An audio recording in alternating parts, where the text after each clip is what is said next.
Welcome, everyone. I see our participants are jumping up here, so we'll just give it a minute or so for everyone to join. But for those that are here, I wanted to welcome you all to your next move. We're really excited about this webinar. I think it's going to be really beneficial for everyone just to learn about the real estate market today, what we have coming down the pipe, how the current news and the market can really benefit you. So today, Mark Faris is going to walk you all through some proven strategies to really win big in the real estate market. So many of you are familiar with Mark. Mark is our CEO of Faris Team, and he's going to be spending the next hour with you going through some of these details. And at the end of the meeting, we'll have some Q&A available for those that may have any questions. We've also have some of our sales partners and brokers on the line as panelists who can help answer some of these questions as well. So let's get started. Mark, pass it over to you. Really excited to get this going. Awesome. Thank you, Anuj. And welcome, everyone. Welcome to the webinar. And we're going to be talking all about real estate today. You know, many of you and just overall in the industry, there's a lot of questions when it comes down to real estate and, you know, whether you're a home buyer or you're a home seller or you're looking to do both. We're going to be talking really nationally. We're going to be talking locally. And we're going to be getting into some Q&A at the end as well. So we actually have Sheila Crony, one of our senior sales partners, and Jeff Barr, he's our broker of record. They're going to be in the chat. So if there's any questions along the way, feel free to put it in the chat. And if there's anything you want to ask at the end, go ahead and save that. And then we'll do a Q&A at the end of this. So just before I do, though, guys, just before I kick this off, why don't you go ahead and in the chat, if you can hear me, say yes, but don't say yes. Say yes another way. I want to see how creative you guys can get. So go ahead and put in the chat if you can hear me or not. And if you're ready to go, give me a yes, but not saying yes. Let's see you guys come through here. Get those creative juices there going, guys. Go ahead, take your chat out. I want to get 100% participation here. Come on, let's see what you guys can come up with. So can you hear me? And is there a yes out there? Let's see what you can do. Oh, yeah, there's Ola. Okay, I'm all in. That's good. All right, what else we got here, guys? Let's see some creativity. Can you hear me? And you guys ready to go? All right. All right, let's see that come through. Can you, so it's a yeah, I'm in. All right, guys. Chat, okay. So, hey, Anuj, looks like chat's disabled on this. Yeah, we'll see what we can do to turn it back on. Yeah, we're gonna get that. Okay, there was a lot of participation. Okay, good. All right, guys, we're good to go. So go ahead and put it in. All right. Hey, now hi, all in. Chat's live. Thanks for your patience there too, by the way. Absolutely. So excited, loud and clear. Wow, we have some, Anuj, we have some super creatives here. Let's go. Let's do this. Yeah. Perfect. The deal will be closed. Look at this. We got some marketing specialists here. Very cool. Bring it on. Wow. Okay, cool. I think you guys are ready to go. You've definitely earned the yes, let's rock and roll here. I think that's one of the best that I've seen so far. So thanks for your patience kicking this off. All right. All right. Can you guys see this okay? Is that a yes? You guys ready to go? All right. Let's kick this off here. All right. So guys, today there's going to be quite a bit of information here. Okay. So what I'd say as you're going through is just write down any questions, and I will commit to you by the end of this call that we're going to get all of your questions answered. So starting off with a little bit of trivia here, guys. Which investment market is larger? Is it global equities, global debt securities, or real estate? A, B, or C? Take a guess. Go ahead and put it in the chat what you think it is. Is it global equities, stocks, all debt or real estate. What's the largest? You go ahead and put it in the chat. Well, the reality here, guys, is that real estate is what it is. 60% of the world's mainstream assets are in real estate, 280 trillion, surpassing value of global equities and securities. So stocks, bonds, all debt it's actually all that combined. So it's actually, real estate is a huge market, right? And it actually represents 90% of millionaires use real estate to get there. So this is really good. So next is, a property is bought at a 25% discount and sold later at a 25% gain from the original purchase price. Okay, so they bought it at a discount and then they sold it at the original price that they got the discount from. So let's say you buy it $1 million, or the regular value is $1 million. You buy it for 750,000. And then you sell it later at $1 million. What's your overall gain? The reality is you've more than doubled your equity because of leverage.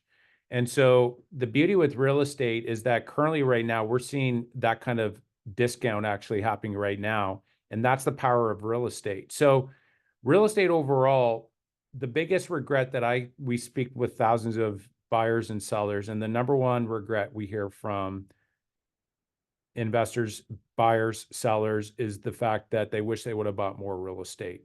And the interesting thing is that real estate is an investment where when the market is really strong, it's really attractive to buy, and all your friends and family are saying it's a good thing.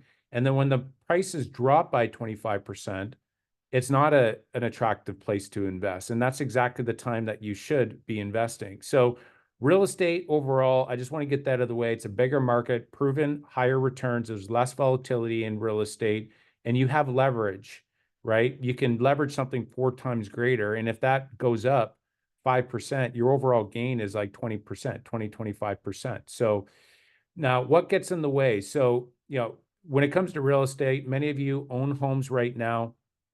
And we're going to be talking about the whole sell and buy and when's a good time to do that. But, why not buy one extra property, right? And so I'm too busy for this now is one. I miss the market. It's too expensive now for those first-time home buyers. Rates are too high. There's, fear of losing. The market's going to drop even further.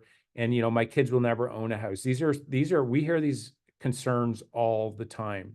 And so we're going to be talking a little bit about that. But just before I do, little bit of my backstory. I'm going to start off with Joanna came home one day and she was upset. So this is back in 2007. I was 6 months into the real estate business.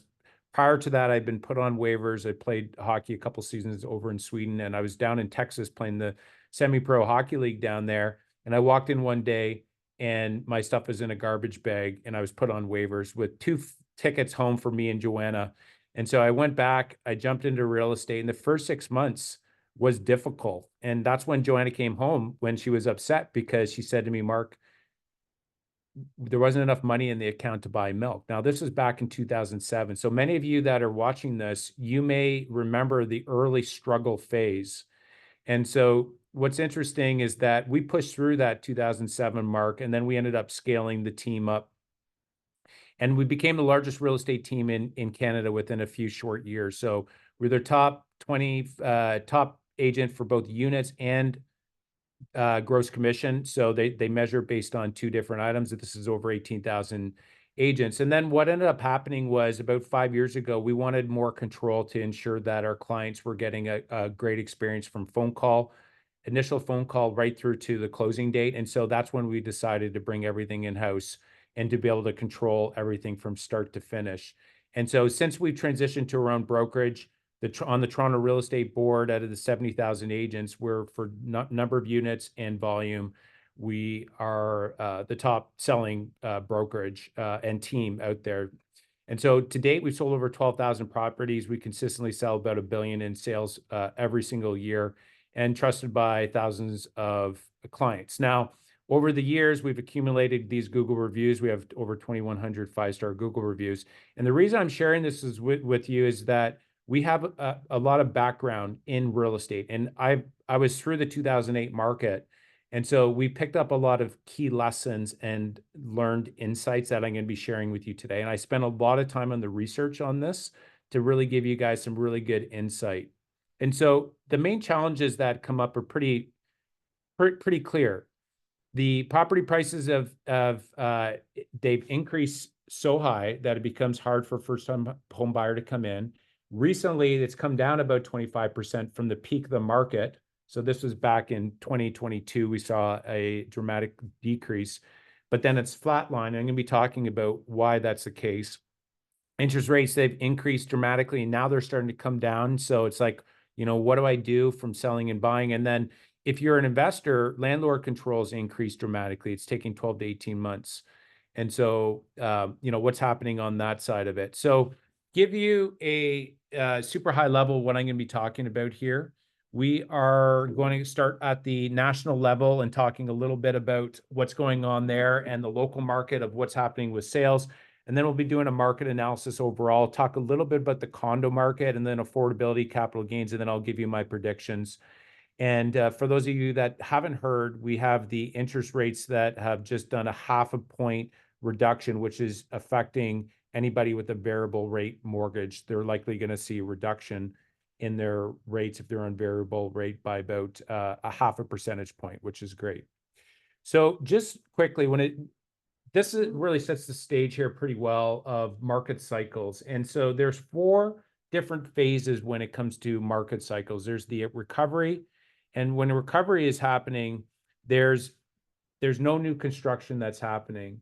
And then what happens is there's declining in vacancy. And then as that starts to climb, new construction starts. And that's when you get into the expansion phase. Once expansion phase hits and that top circle there, that black circle is the equilibrium point. So this is where there's a perfect supply between supply and demand. And then what happens is building continues to happen and they get oversupply, which gets into hypersupply phase 3. And then there is, once that happens, increasing vacancy starts. And what ends up happening is we start to go down into that recessionary period. And so when you're down in the recessionary period, what happens is you have less new starts come up, but then you have more completions actually happening.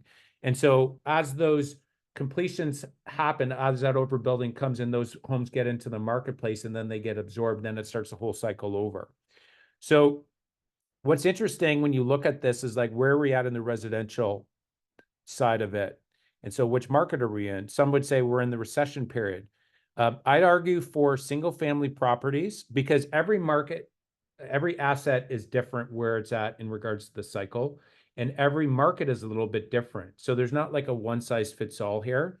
But for our area, Berrien surrounding area, what's interesting is that even though we've seen a price reduction, the main reason for that, I'm going to be talking a little bit, is that the interest rates increased so high and the amount of demand died off. But there has not been an oversupply of new construction yet.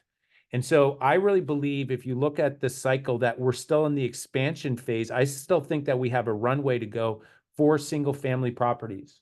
Now, if you go to the Toronto market and you do the analysis on condos, we are definitely into the hyper supply with condos. So I would say that we're more in the hyper supply there for condos, but in the residential single family, I'm going to be showing you some graphs that actually show that the single family space, there's just not enough of those being built. Okay.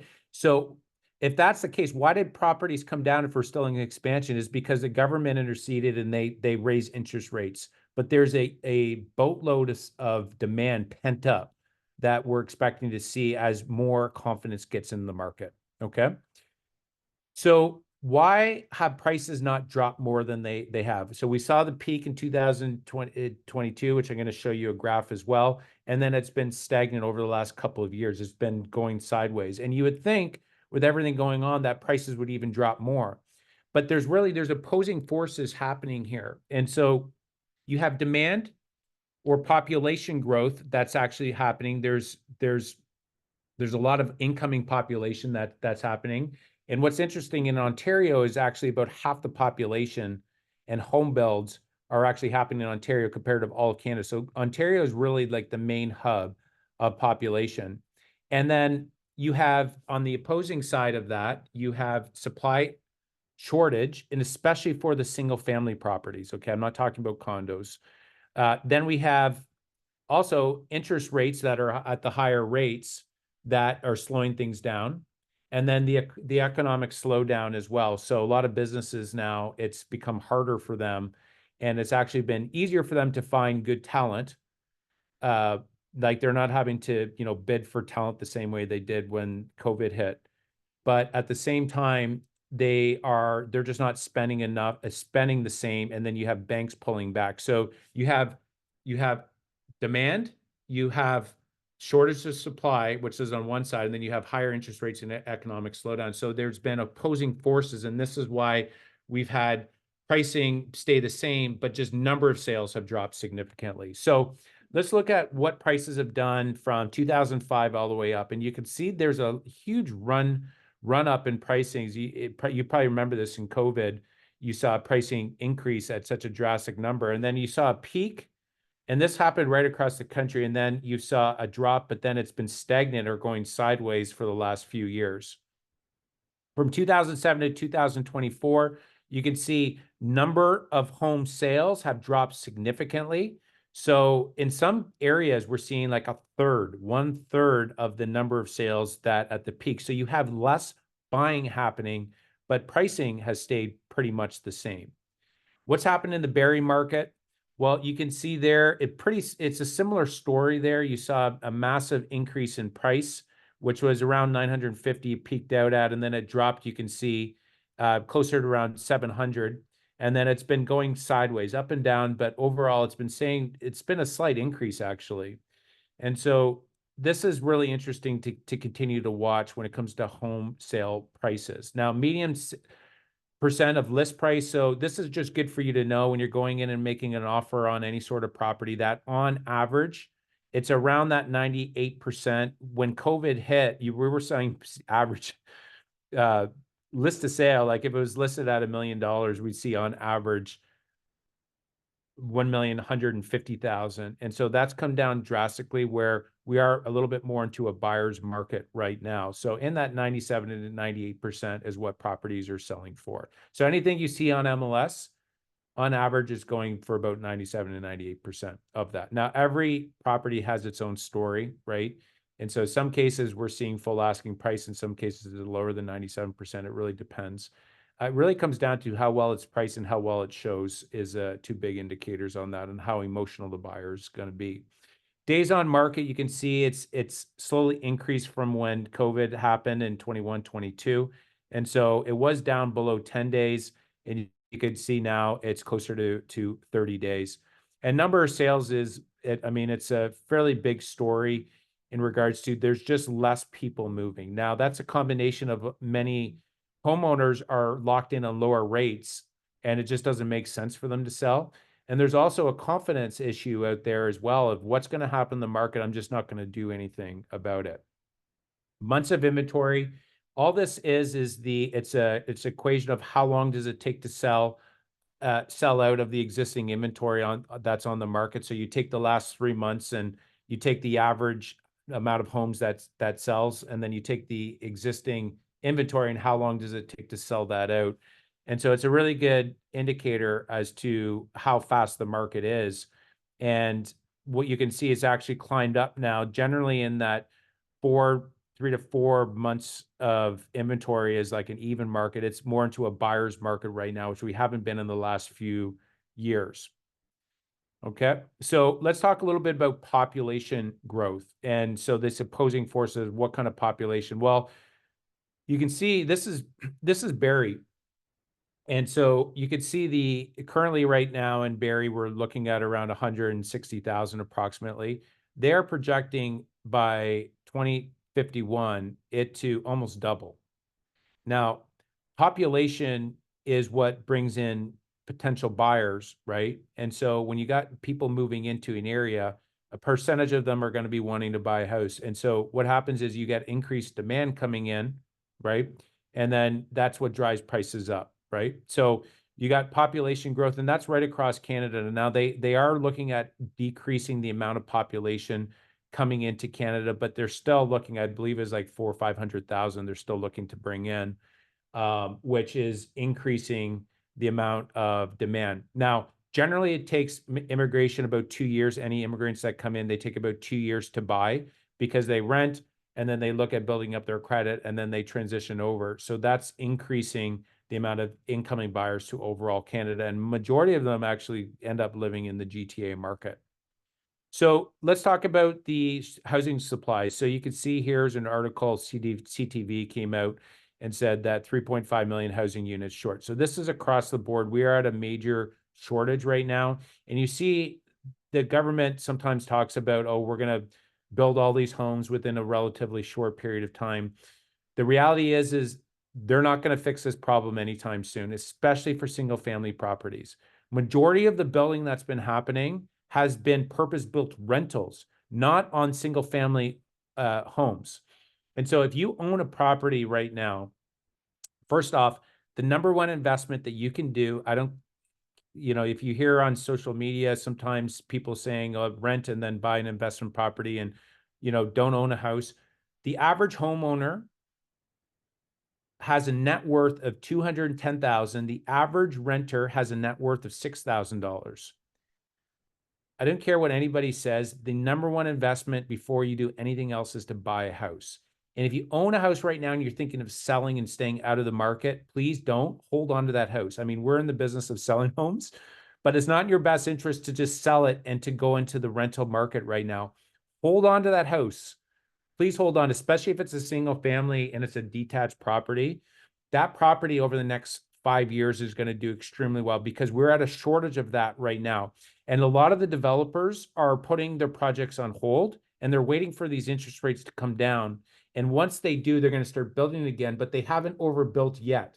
And so hold on to your property. Now, if you're selling and buying, that's a different story. You're still staying in the market. But if you're looking to sell and rent, please don't do that. I'm highly recommending you don't. So let's look at the amount of household formations and then the needs. Okay, so you can see that 2.8 million across Canada. These are projected households that are forming. And then these are the housing needs at 3.4 million. So you could see the majority of the household needs, about half of them are in Ontario. So that bodes really well for us, and especially if you own a house. Now, why are we at a shortage when it comes down to housing?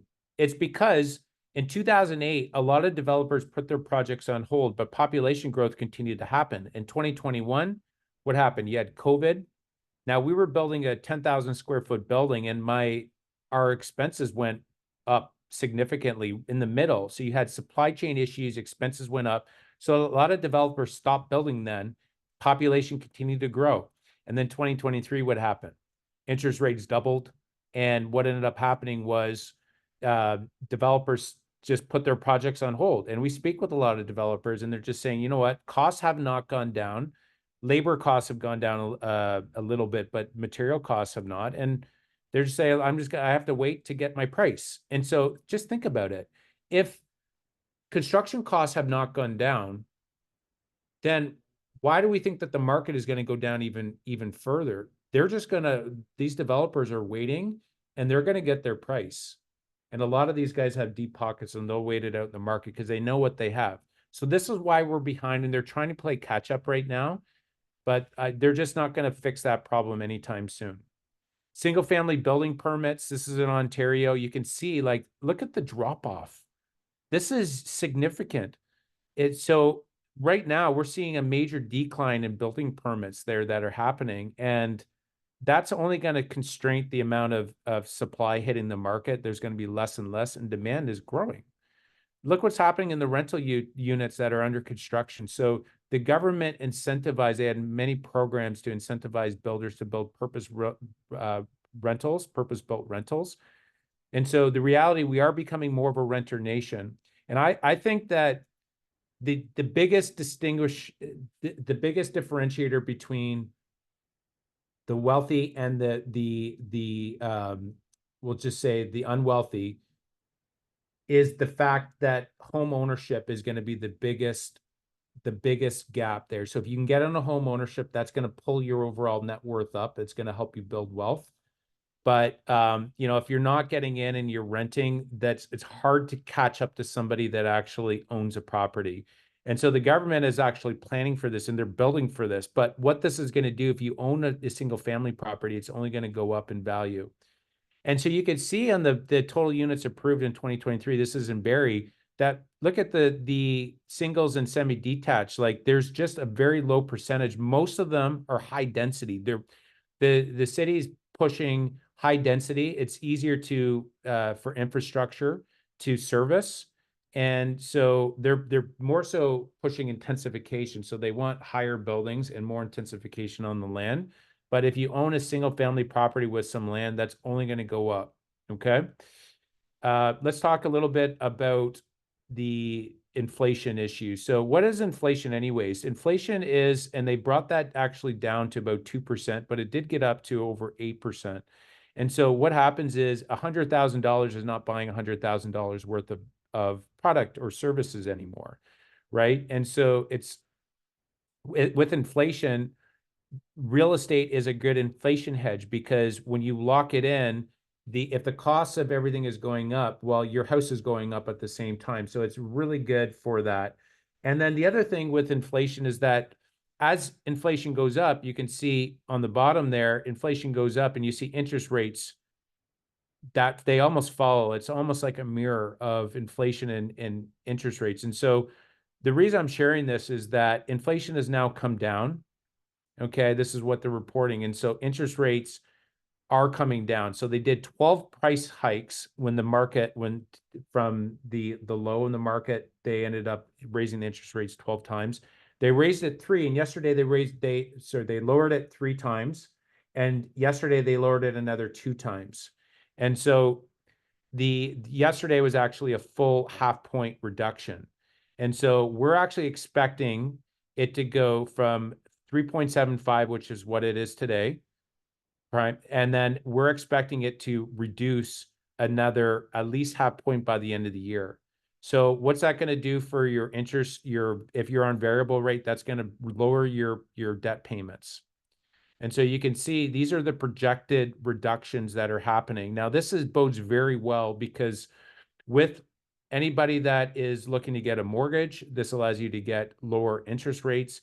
But what this will do is it'll restore more confidence to the market. And that's the number one thing that we see with a lot of buyers. They're sitting on the sidelines because they're scared. They're not sure how this is going to impact. As soon as that confidence comes back, you're going to see an increase in overall prices. We're going to see that moving forward. So between now and next year, September, look at these are the projections that are coming down the pipe.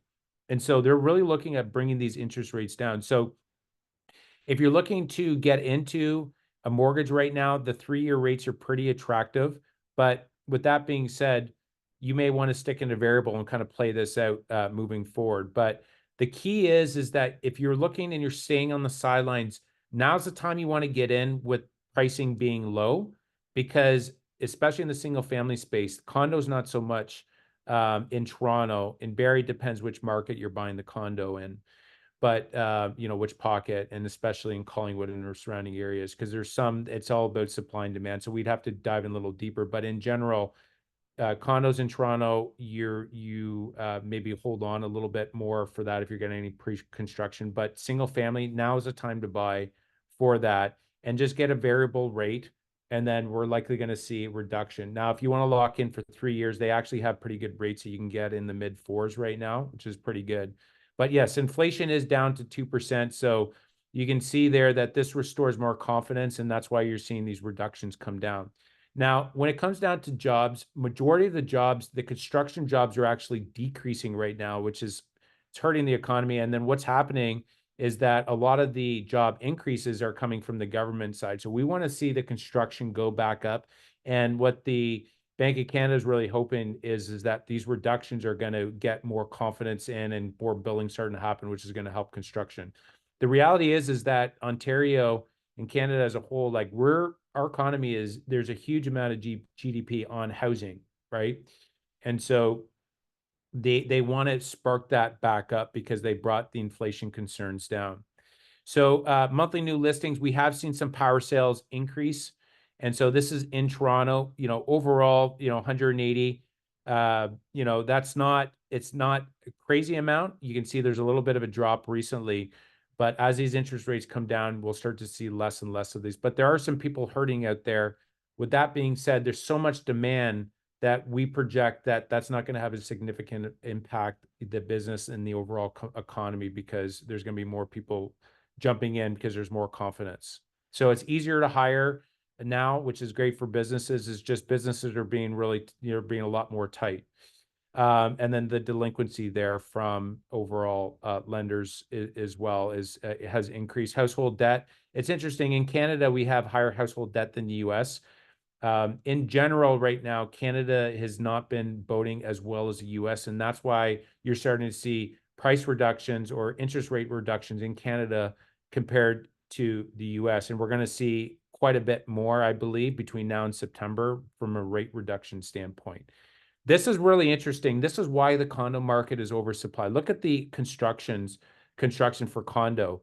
The amount that they built, they way overbuilt in the condo. And I think it's going to be 3 years in Toronto before we see that come back. Now, again, in some of the markets in Barrie, and we've sold a condo development in Harbor House, like that's the only one in town really right now that is any significance. And so really ask us, if you're looking outside of Toronto, if it's condo, to do a study to say, hey, listen, is this oversupply? But in general in Toronto, way oversupply. But look at the single family construction, like it's down significant.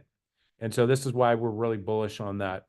So the affordability, this isn't a new story for you guys, 57% more expensive to own than to rent. And this is why, so some of the confidence out there has been stunned. Now, as interest rates start to come down, that gap starts to shrink, and we're going to see more buyers jump in.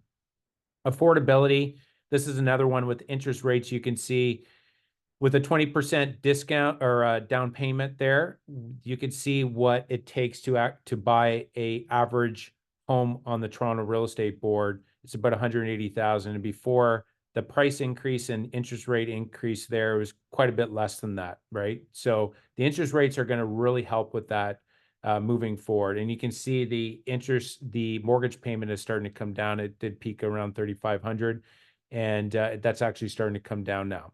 So just quickly on capital gains, there's recent capital gains announcement, and I really want to debunk what this capital gains actually means to you, because I've heard some people thinking, well, if I sell my property, then I'm going to be taxed at 66%. And that's not true. This applies to any. So if you're a single family, if you're buying a single family property and you're selling, okay, that there's no capital gains on that if it's your principal residence. Okay, that's right off the bat. But if you're buying an investment property, okay, and let's just say you buy it to make it easy, you buy it at $1 million and you sell it at $2 million, and it's an investment property, that extra $1 million, that $1 million gain, in the past, 50% of it was taxed at your regular income level. What they said now is that 66% of that million is going to be taxed at your regular income level. So let's just make it simple. If you're at a 50% tax rate, in the past, it was you're getting a $1 million capital gain. Half of it is taxed your regular income level, and then half of that is taxed because you're at the 50% tax bracket, which means you're paying about $250,000 in tax. Well, now at 66%, it means that $666,000 is going to be taxed your regular income level, which means that half of that's going to be taxed, which you're at $333,000. So it's significant. It works out to about 8% more on average for an investment property for the gain. I wouldn't be surprised if they claw that back. If there's an election change, that they may claw that back. This is a significant thing if you have an investment property, you've owned it for 20 years and you sell it, or like a farm, for example. I had my parents, they sold the farm, and the reality is that that capital gain went right back to when they, initially had owned it many, decades ago. And what ended up happening was that this capital gains tax, that 8% now it goes back and it taxes the full amount. And so we have many business owners that are pretty upset with this, but the reality is it's not 66% of it. It's works out to about 8%. Now, if it's below 250,000 is the gain, it's still 50% of it is taxed. If it's a corporate or you buy through a holdco or a holding company, then it starts at 66%. So just talk to your accountant or reach out to us, and we're more than happy to explain that further. But it's not as significant as what some people think, although it is significant if you're selling at a larger amount. So that's to dispel that a little bit. And so here's just a breakdown of what that actually looks like. So the before and after, you could see basically what I explained is what it is. So it's at 66% versus the 50%. So some high level predictions moving forward. This is actually coming right from the CMHC of their predictions of what Canada is going to do for the price forecast. So you can see Ontario right in the middle.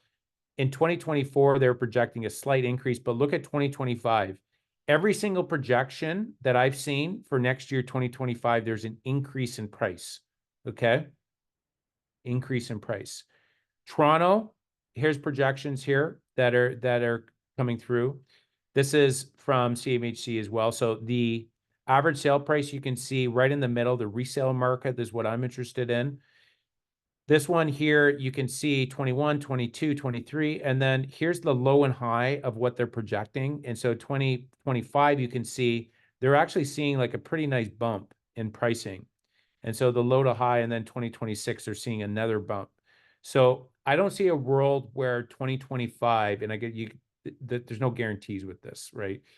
But in 2025 and 2026, I don't see a world where pricing is lower based on interest rates coming down now and the way that they're projecting, because they see the economy is in a state of challenge right now, and they really want to get it back, especially with an election coming up next November as well. And then this is number of sales as well. They're looking, that's going to be increased as the number of, the confidence comes into the overall market. So October 2023, I predicted in the past that we were going to see a half point there. And so that came to fruition. So we got a half point. I think in December 11th is going to be the next announcement. I think we're going to see another half point reduction in variable rates as well. Okay. So this is a very good thing for the overall real estate market, especially if you own. We're going to likely see an increase in pricing. So what does this actually mean, these rate reductions? So for every 100,000 that you have on your mortgage, a quarter point a quarter point is 0.25%, or 25 basis points, as some would say in the industry, is that it's going to save you $14 a month. So it's not significant, but if you have a $1 million mortgage, 25 basis points or quarter of a percentage point works out to $140 so a month. So if you do that on a half point, or which just happened, that's basically $280. So it's not nothing, and it's more about overall confidence. Okay, so here are my future predictions moving forward. I think that, to recap and how this applies to you, single family value I believe is going to increase. Home ownership is going to be the biggest determinant of wealth. Condo market is going to remain stagnant. I'm going to say that in Toronto that we're likely not going to see it come back until like 2027 in the condo market. There was way too much building, and half of those buyers are investors. And what's happening is that those investors, those properties aren't cash flowing, meaning they're not making more money in rents than it's what it's costing them to carry it. And so we're going to see pricing come down likely in the condo market, but the single family market's going to do really well. Interest rate drop, we've already seen a half point but we're going to see another half point, and that's going to continue to happen into the new year. You saw the predictions going into September of next year. Bank of Canada will act, and they've seen inflation come down, which is their main reason for concern. So there's no reason why they're going to keep it high. And then costs to continue to increase. This is something that's going to, we're just in that world. I don't see that pricing is going to, that costs of goods are going to go down drastically. I think that they're going to still remain at higher levels.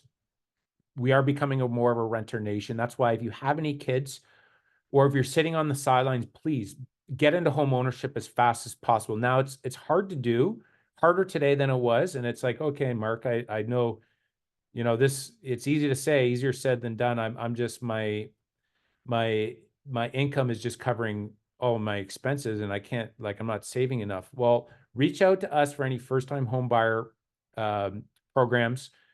What I would say with that is there's a few things you can do with that. You can get into, say, buying a property and then renting out rooms, or you can buy a property with a second unit, live in the lower unit, rent the upstairs and get more rent. You can buy a smaller, smaller property, say a condo that is not an oversupply market. So reach out to us as to when it comes down to the condo, but something that's less price.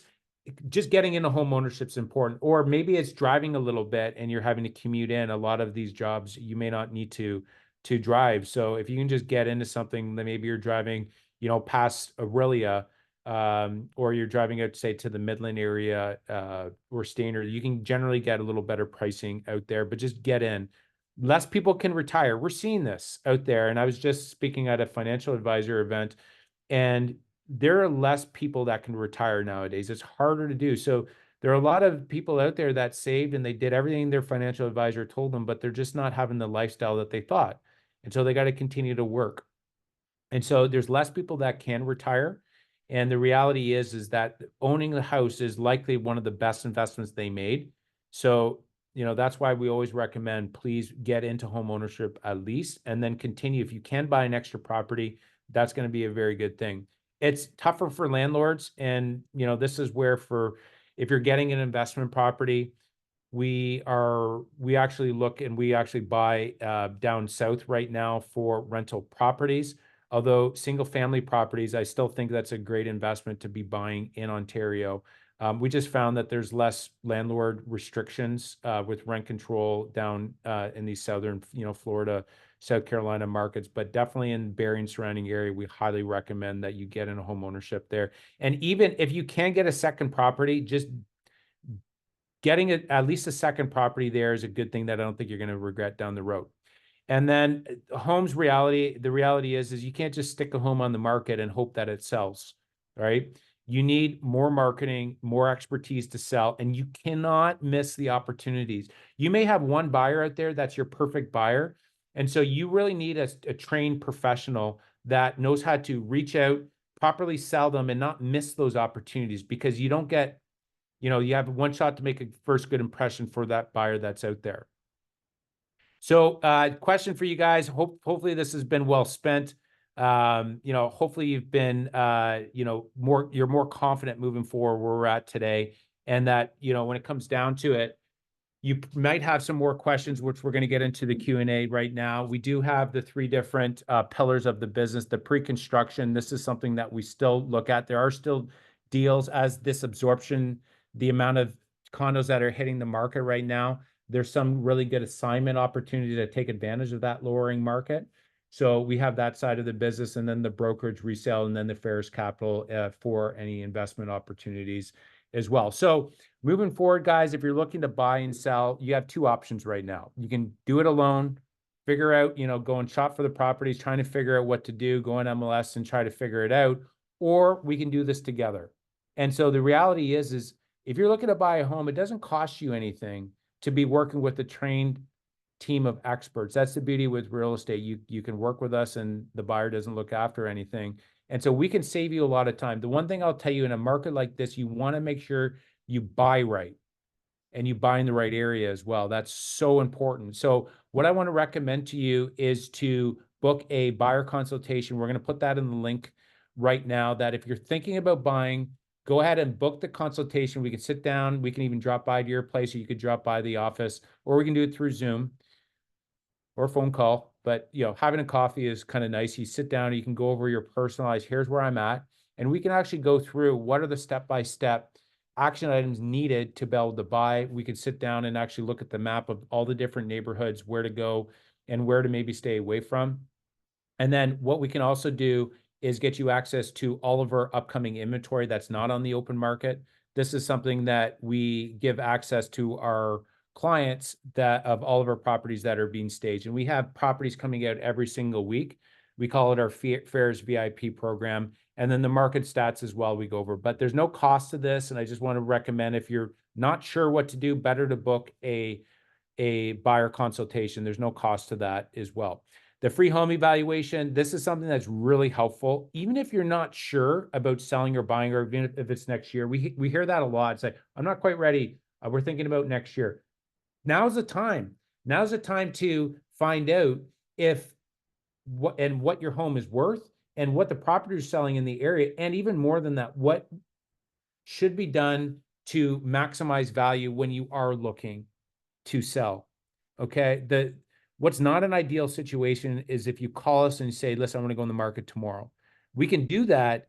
But if you want to maximize your asset value, we really want to make sure that we get ahead of it, and that we properly plan it out to maximize how much you get. And especially if you're selling and buying, we want to be able to sit with you and go over not only what we believe your house value is worth, but then all of the expenses involved and how much net, we call it a net breakdown, how much net you're going to be able to put in your pocket that you're going to be able to go into your next property for your down payment, because there's a spread there. There's expenses along the way. And so we do a very thorough deep dive there with you. And both on the buying and selling side, we have this best experience guarantee. We're really big on that side of it, where we guarantee our service, that you can cancel your agreement, even if you come on as a client. If you can cancel with us at no cost to you.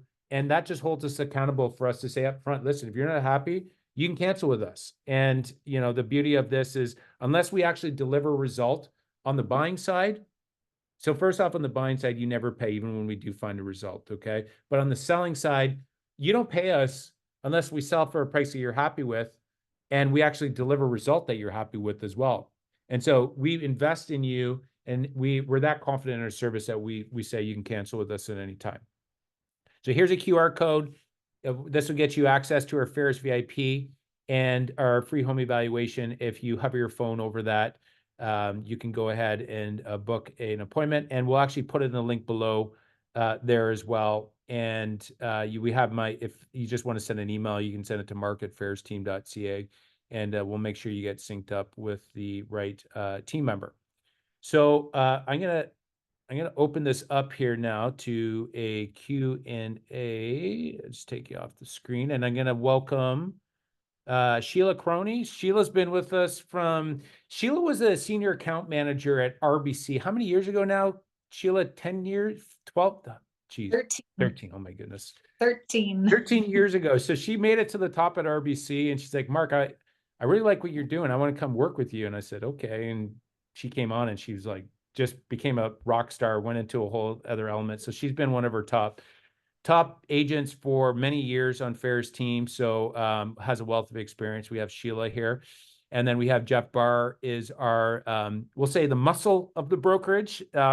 Whenever there's any sort of, challenge that comes up, Jeff's in our corner and making sure that, our clients are protected as well, from a legal standpoint. And, all of our agents, we got all the right counsel to make sure that we're compliant.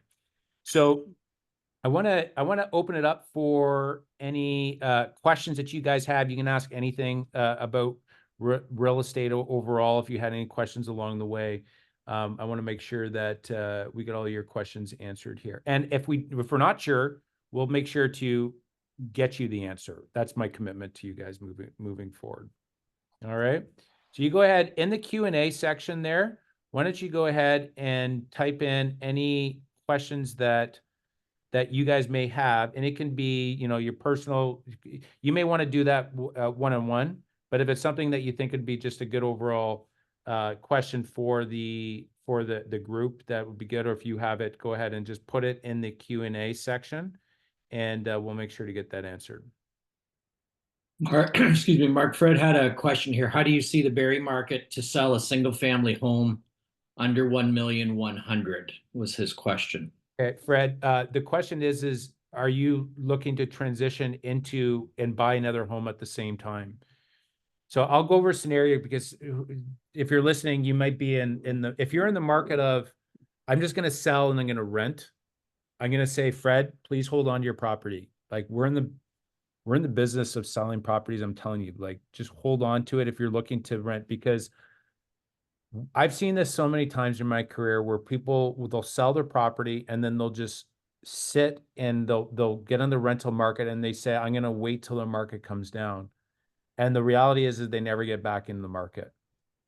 And so if you're selling a property and buying a property in this market, I think that this is a really great time if you're upsizing. So say you're selling let's just say an $800,000 property and you're buying a $1.5 million property. This is a really good time because you're able to lock in the $1.5 million price. You're locking that in.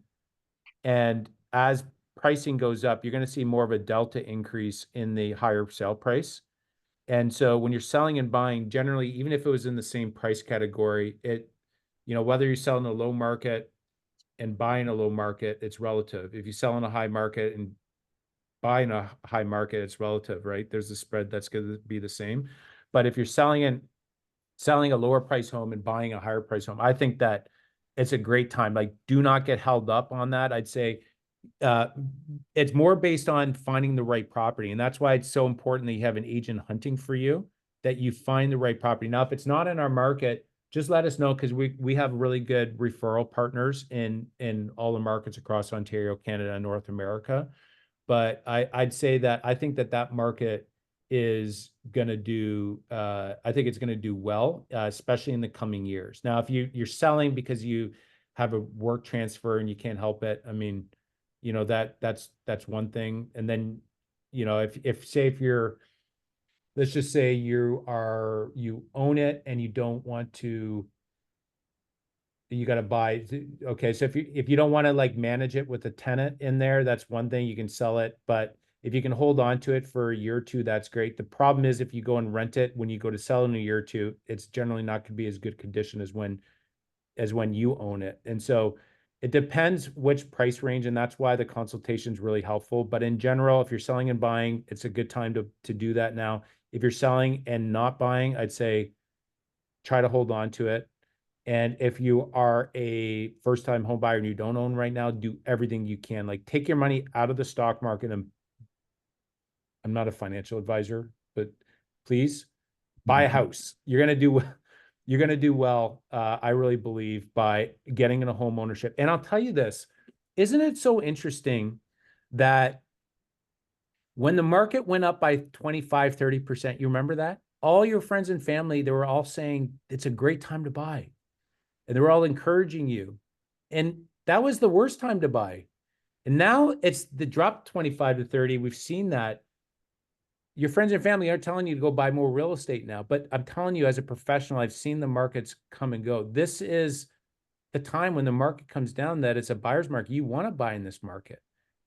Okay. There's just housing costs to build are not going down. Okay. So again, if we think that the market's going to drop another 25%, it's already dropped. It depends which market you're in, but around 25% is dropped from the peak of the market. Like, you want to buy now. So hopefully that answered your questions there.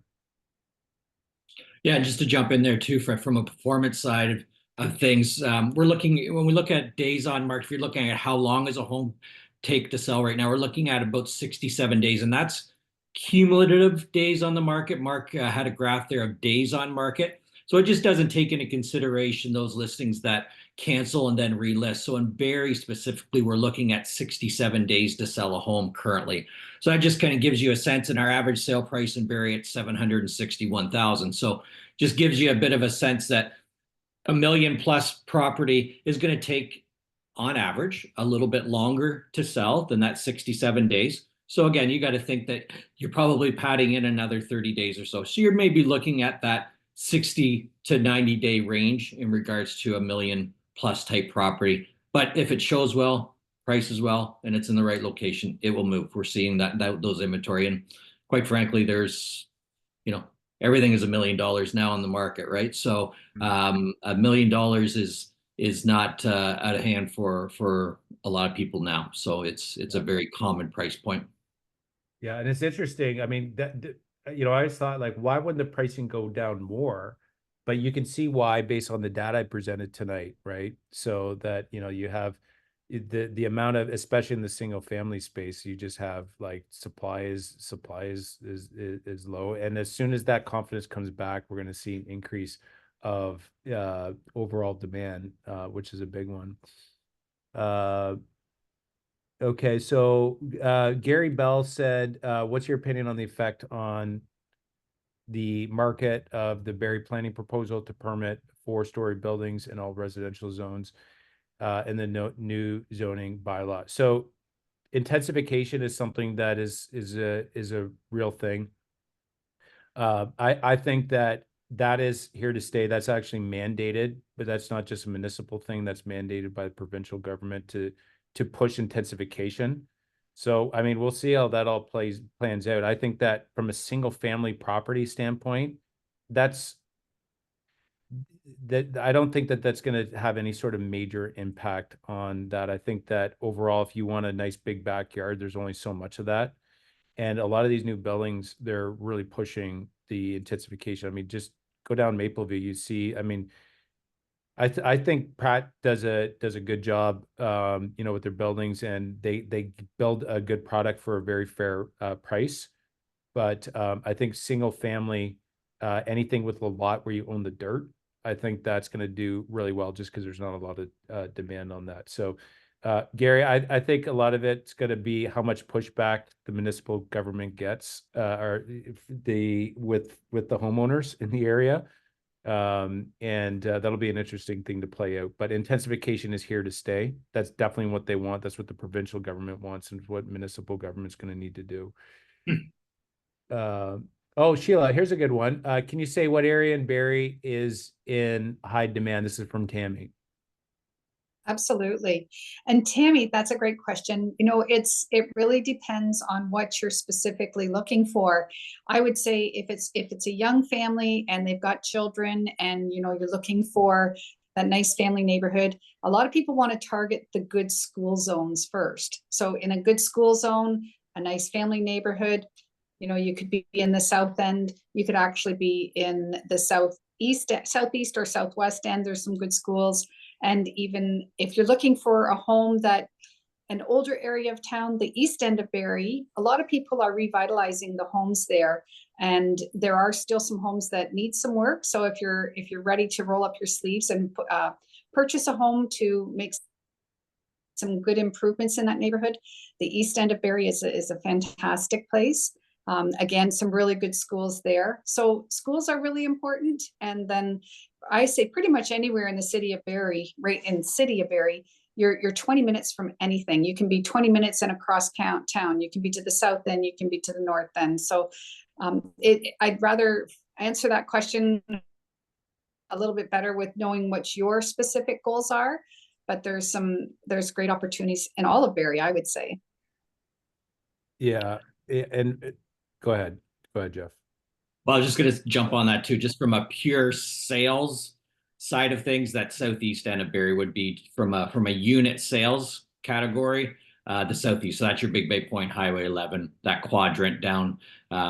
We all, the amount of new home building and so on that's gone down there. So that would be from a pure sales side. Southeast corner is your highest turnover area.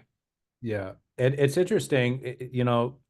I think that measure the amount of time it takes to get from the far southeast, because we have a place out in Big Bay Point area, right, in Innisfil, and the amount of time it gets from there all the way back to the highway, like, it's pretty long.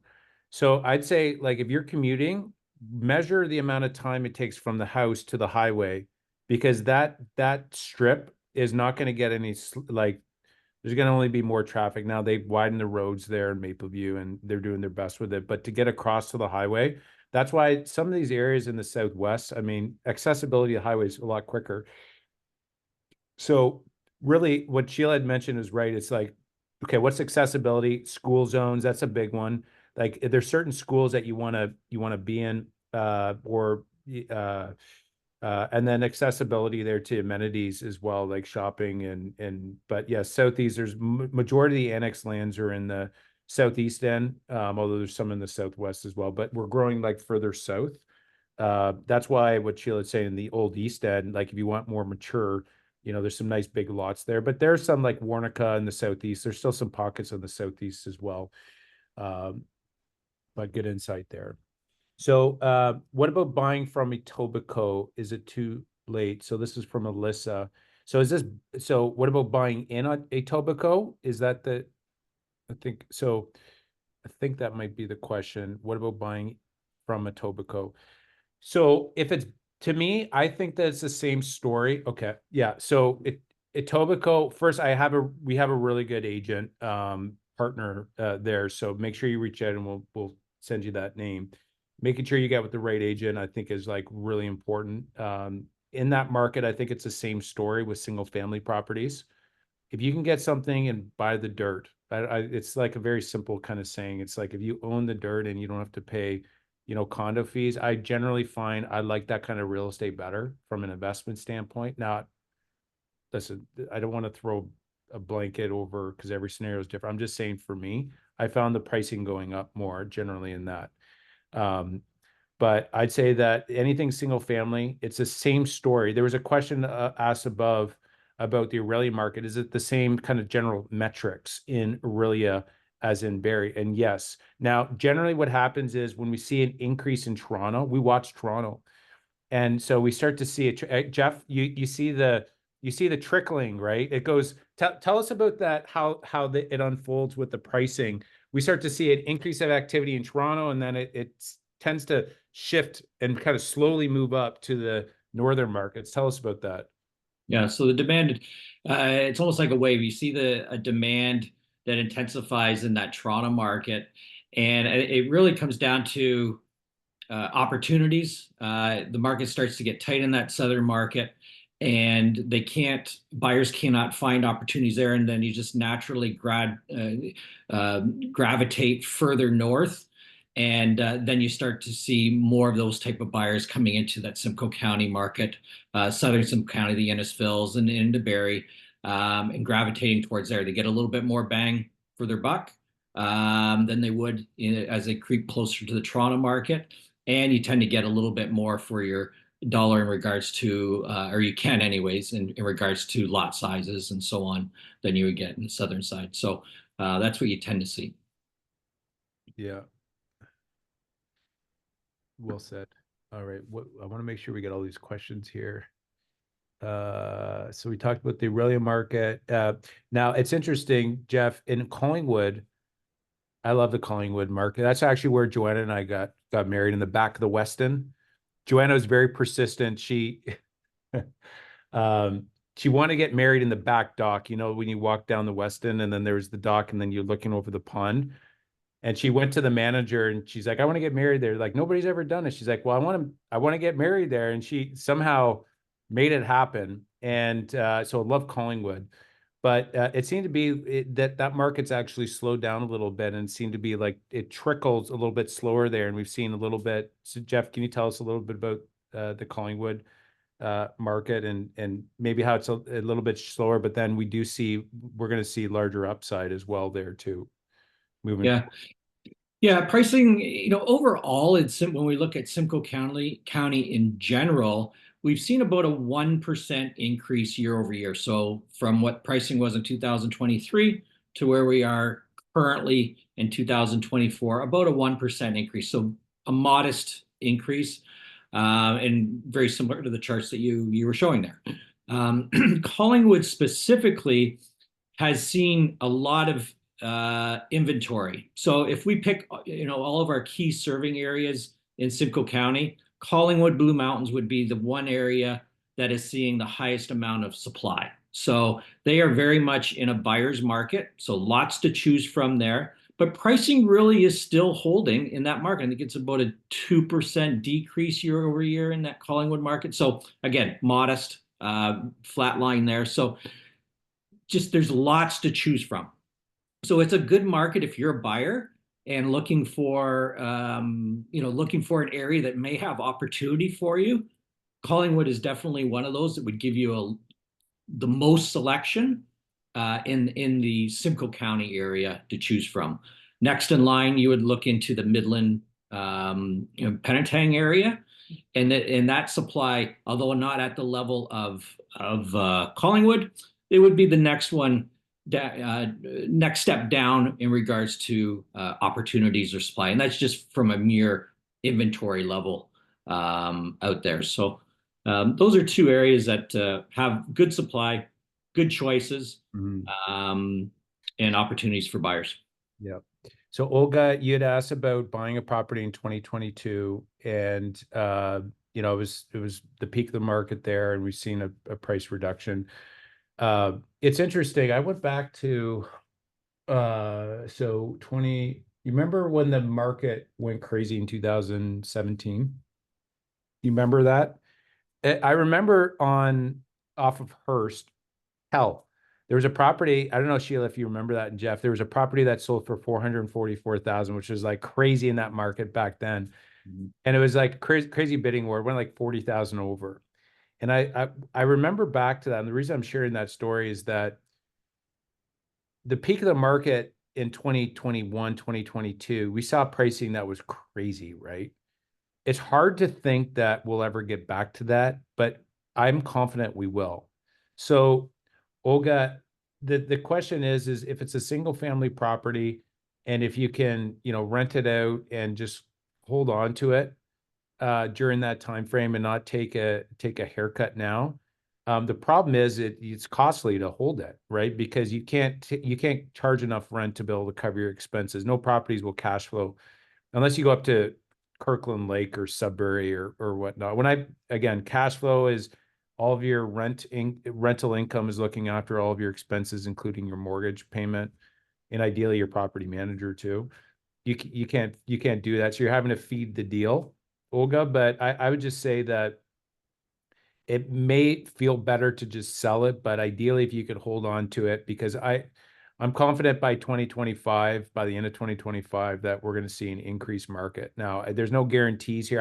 I look at the data and supply and demand. There's could be black swan events that come up, but they're projecting that this is going to happen across the board. So it's not just my opinion. Like, we follow a lot of economists and we look at the data as well. So if possible, hold on to it if it's a single family, rent it out, and then look to maybe sell it in a couple of years. But I do think we're going to get past that pricing that we just went through 2022. We're gonna shoot past that. I'd say, like, in the coming years, we're gonna see that. It's hard to believe now, just like it was hard to believe in 2017.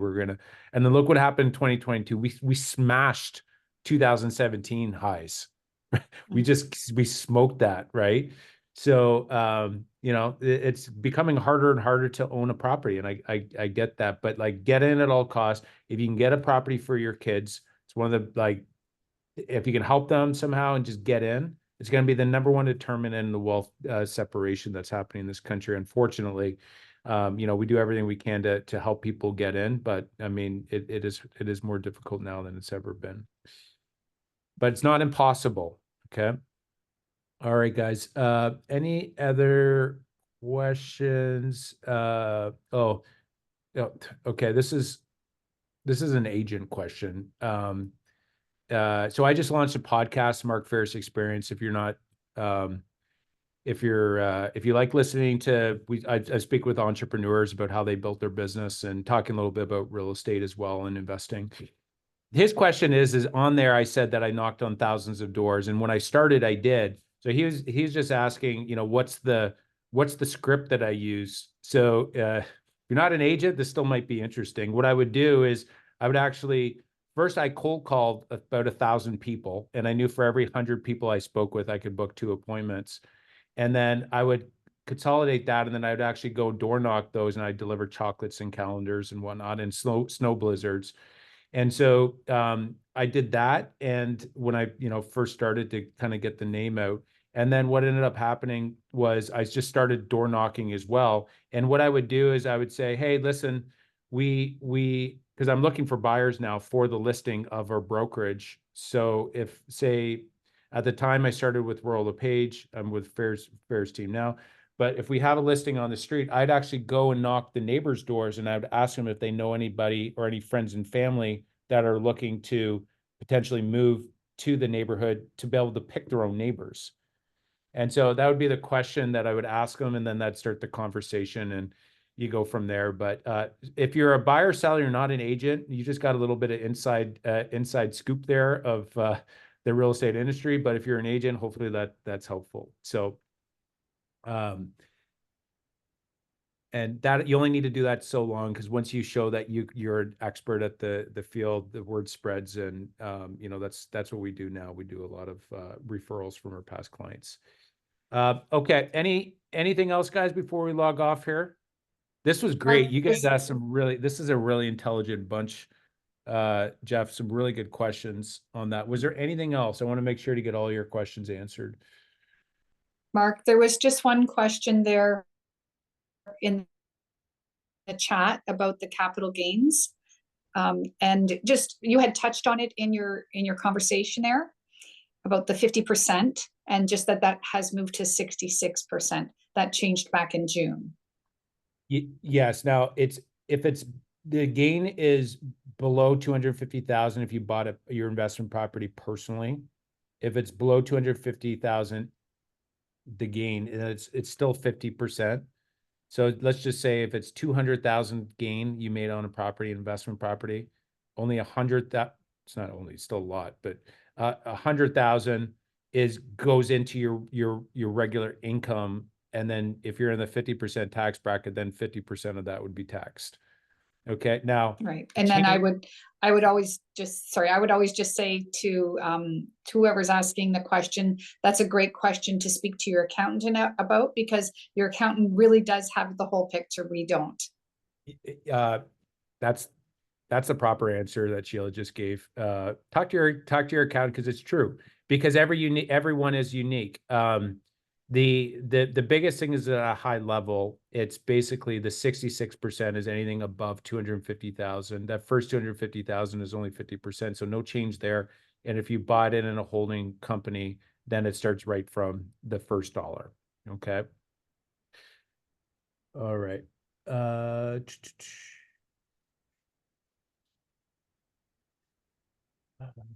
I think we're payment plan apply less than 20%. Do we have our mortgage broker on? I want to make sure that, can we put that in the chat? Yeah, Luigi. So Luigi's our RBC mortgage rep. Can you answer that question? So the 30-year payment plan, less than 20% now. So can you get a 30-year amortization for any properties that are insured, so under 20%? We have Luigi. Yes, it's coming in the next month. There you go. Good question, Alyssa. Yeah, that's perfect. We're all ready for that. We got a mortgage broker all ready to go here for you guys. It also allows for a 1.5 million purchase price. Yeah. So if you listen, guys, if you're not sure about what you can afford now, because with interest rates changing, like I would suggest reaching out to us. We'll set you up with our mortgage broker, and you can lock in your rate, right? Lock in a rate, and then as rates go down, you can get the lower rate. But having a conversation now, again, and going back, a lot of clients will wait for the perfect time, but the perfect time is doing your research, and better to loop us in, because we're in the market. We could save you have no idea how much time we could save you. We could save you a lot of time, a lot of stress. It does not cost you it doesn't cost you anything on the buying side. Okay, there's no charge. And we can get you connected. We can get you connected with the right legal team, lawyers, mortgage brokers, contractors. You got some paint. Like, we have connections on all of this stuff, and you just got to reach out for one point. So like Sheila, for example, you reach out to Sheila, we can get you connected with all these people. And so I just want to recommend schedule a time to just have a conversation, even if it's 2 or 3 years out, because we can save you a lot of potential questions that are that are up in your mind. and we can, you know, dispel maybe some myths, and we can get you connected with the right people to ensure that you're on the right track. Okay. Very good, guys. Well, thank you for your 7:45. So we're about an hour and 15 minutes. Jeff, how do we do for time? Is this a success for time? We went a little over. No, I think we're right there. We jammed as much as we could in. Yeah. Well, listen, guys, we appreciate you very, very much. We you know, goes without said that we would not have a business if it wasn't for you. And, you know, that for us, we're always reminded of that at the end of the day. We work for you guys, the clients, and that's just what we're doing this all for. So I really appreciate you guys a lot. And any questions, please don't hesitate to reach out. It's a very uncertain market right now. So it's even like for us to stay on top of it, it's a challenge for us to stay on top of it. So if you're not in the market every day, don't feel overwhelmed or like you don't know what's happening because there's so many changes, because even being in the industry, we got to work hard to stay on top of it, right? To ensure that our clients all have access to that. But it's a very uncertain market. That being said, there is hope out there. And it's not, to me, there's some good news out there, especially if you're a homeowner right now. It's a very good thing. Okay. And moving forward, I just want to encourage you guys. There's hope out there. And I do think that there's good things on the horizon as well. And you know, moving forward, we're more than happy to sitting down with you and talking more about this and anything to do with real estate. Yeah, check out my podcast there if you want. I put in a little bit of a plug, and book a buyer seller appointment, and we can sit down with you guys and go from there. All right, guys. I think we put the chat. Did we put the links in the chat there as well, Anush? We We got absolutely that. did. And there'll be an email going out to everyone who attended Okay. with those links, so they'll have access to it. Yeah, Anush, we're gonna record that. Yeah, we're gonna send this out to everybody that signed up. Absolutely. So there'll be a recording and the slides as well that we can share. There you go, guys. You can, yeah, feel free to send it to anybody you want. You're like, hey, Mark said this. Is like, I don't think he's right on that. Like, or hey, Mark said this. Like, here, get your thoughts on that. So, you know, go ahead and send it out to whoever you want. And again, we hope you guys got a lot of value. This was about really educating and giving you guys really good insider information, and you have that now. And I hope moving forward, that'll allow you to be more confident in the marketplace, more confident with your real estate, and to help you make, well, in the long run, millions of dollars. That's the goal here. So again, appreciate you guys a lot. Have a great night, and we'll talk to you soon. Thanks, everyone.